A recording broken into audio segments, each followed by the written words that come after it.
berangkat ke studi tour mana guys? Oke, kita berangkat bisnya di sana. Oke. Udah ramai ya guys ya? Udah ramai. Oke, kita sedang mampir di Binyu untuk rehat sejenak. Dua rekan kami sedang terpisah. Satu beda bis, satunya lagi pacaran. Oh, itu dia. Ini dia, salah satu member kami yang hilang. Dari mana, Bang? Saya juga. Prancis. Saya juga. Ya. Ya, kami Saya supir cadangan sini. Prancis. Saya supir cadangan. Kita lanjut berangkat lagi. Oke, teman-teman, kita sudah sampai di Museum Provinsi Kalimantan Barat di Pontianak. Mana Kevin? Ini dia, beda sendiri bajunya. Kita berlima sudah ada di sini. Ramai sekali ya. Mereka lagi foto-foto, kita udah langsung kita bikin video untuk meliput ya. Ayo kita jalan. Fit, pegang. Oke, halo. Oke, jadi kita sekarang sudah ada di Pontianak dan kita sudah sampai di Museum Provinsi Kalimantan Barat. Nah, kita sebentar lagi akan masuk ke dalam ke museumnya dan melihat bahwa ada banyak keberagaman. Jadi kami sedang lagi dikasih arahan dari petugas museumnya untuk masuk ke dalam. Oke, kita sebentar lagi akan masuk. Oke, kita sekarang sudah berada di dalam museumnya. Kita untuk awal masuknya kita disambut dengan zaman-zaman megalitikum, zaman-zaman batu, zaman-zaman purba. Masih banyak lah istilahnya untuk dibawain banyak zaman batu, zaman kuno. Nah, kita nanti akan membahas tentang tato daerah Kalimantan Barat. Nanti kita ke atas. Halo teman-teman, kamu berada di museum di bagian keramik, yaitu di sini, Dinasti Ming. Keramik Wasaming akhir pada umumnya berserikan bagian dasar yang halus dan tipis serta berwarna biru putih. Ciri lain dari keramik masa Ming ini antara lain sering pasir yang melekat pada bagian dasar, dan pada bagian tengah biasanya terdapat gambar lambang tulisan dan tanda cap. Selain itu, gambar hiasan-hiasan seperti motif pemandangan ataupun flora biasanya ditempatkan pada panel-panel. Bentuk umum keramik masa Wanli ini serupa adalah berupa piring, mangkuk, kendi, pot, dan sebagainya. Bisa kita lihat di sebelah sini.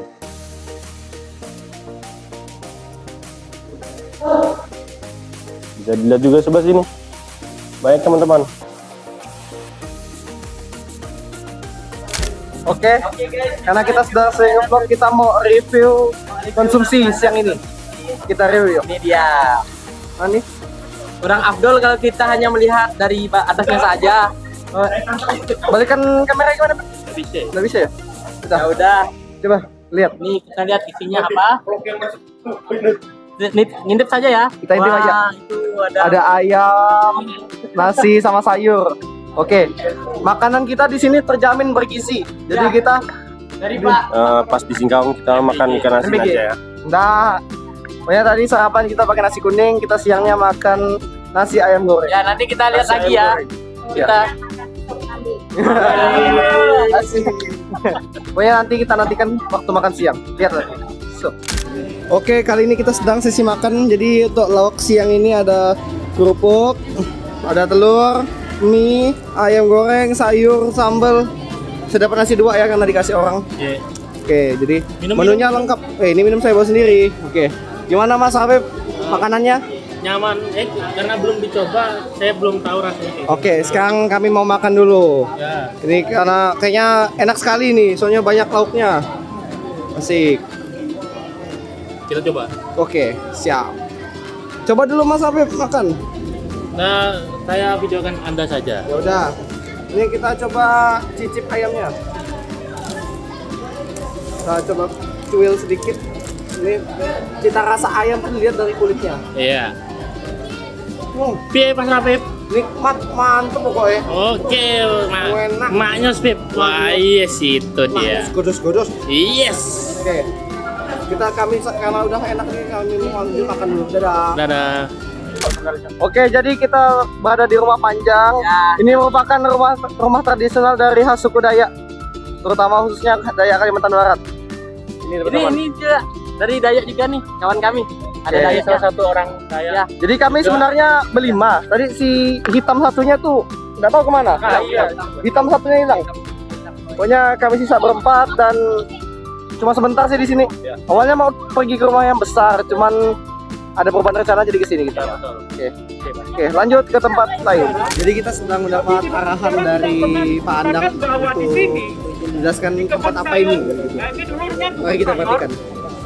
Juga pernah terjadi suatu peristiwa heroik di mana pemuda Seperti yang kalian lihat, kita sedang berada di tempat bersejarah yang ada di Pontianak 3. Di sini tempatnya di mana, Bang? Ya, di sini namanya PSP, tempat pengibaran bendera pertama di Kalimantan Barat. Keren, bisa dilihat ada tiangnya.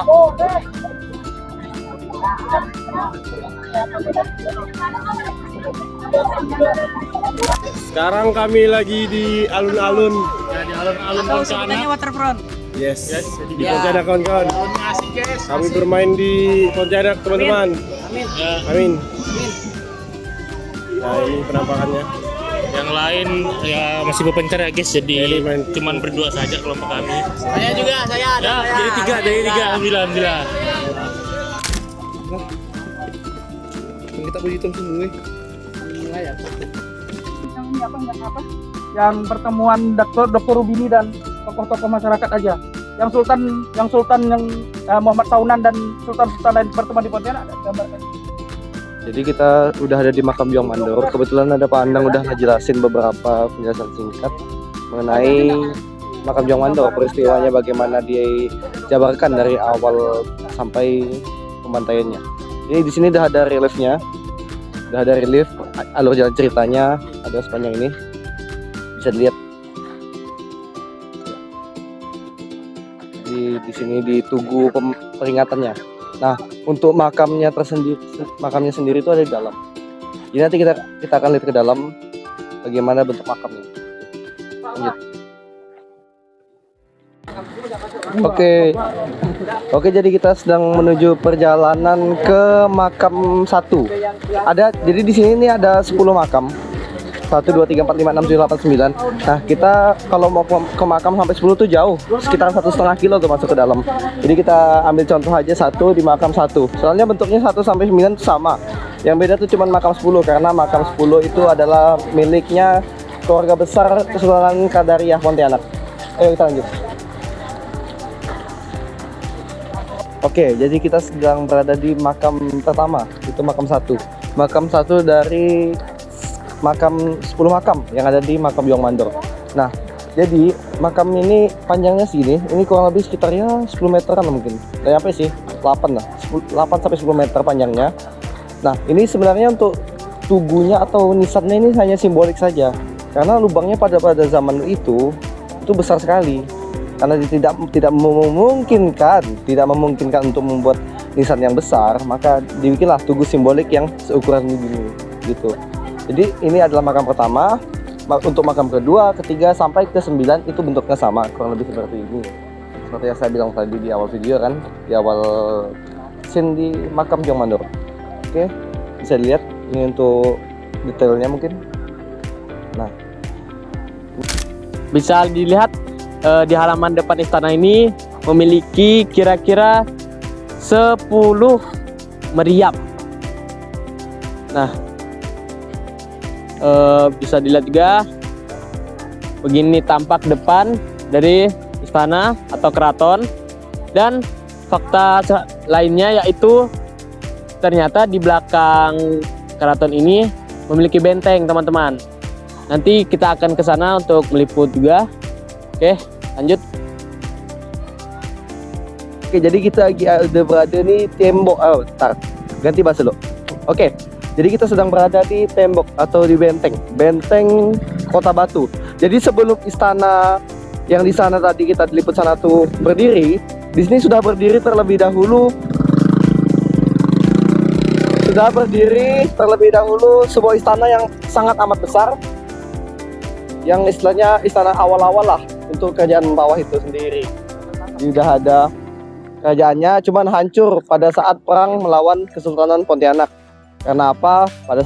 Pada waktu itu Kesultanan Pontianak dibantu oleh Belanda, begitu. Jadi ini panjang sekali sampai ujung sana, dan yang tersisa hanya sebagian karena sudah hancur oleh perang. Ini uniknya tembok atau benteng ini terbuat dari campuran kapur dan putih telur bebek kalau nggak salah, begitu. Tapi bisa kokoh sampai saat ini, keren. Oke. Mungkin sekian perjalanan kami. Mohon maaf jika ada kesalahan kata. Akhirnya kami sudah tiba di tempat perantauan. Maafkan kami walaupun perjalanan tidak menarik, Ya, tapi ini berarti buat kami. ya. Iya.